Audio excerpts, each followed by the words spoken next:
Samantala sa ibang mga balita, minamadali na raw po ng Energy Regulatory Commission investigasyon sa sa buhatan ng mga power plant na manong dahilan sa pagtaas ng presyo ng kuryente. May live report si Julius Segovia. Julius. Gigi, pundido na raw ang mga ilaw ng tahanan sa tasingil sa kuryente, ang pinakamataas sa kasaysayan. Bali wala raw ang ginawang dahan-dahang pagpasa ng power rate hike sa mga consumer.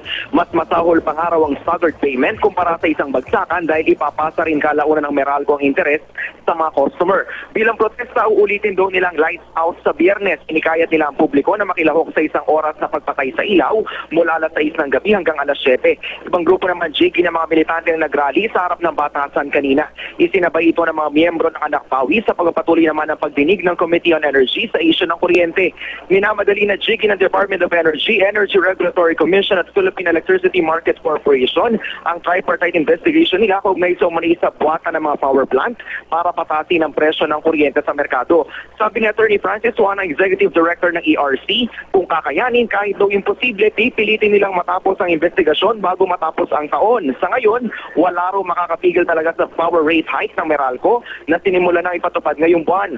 Noong isang linggo pa nagsimulang ilabas ng Meralco ang kanilang December electric bill kung saan nakakarga na ang 2 peso and 41 centavos per kilowatt hour na rate increase sa generation charge. Gayunman, sabi ng ERC, Gigi, sakaling mapatunayang may naganap na collusion, pwedeng ipabalik sa mga power generator ang sobrang singil nila sa distributor na Meralco para kalaunay maibalik din ito ang pera sa mga consumer. Maaari raw itong ibawas sa mga susunod na tasingil sa generation charge. Yan muna ang latest. Balik sa iyo, Gigi.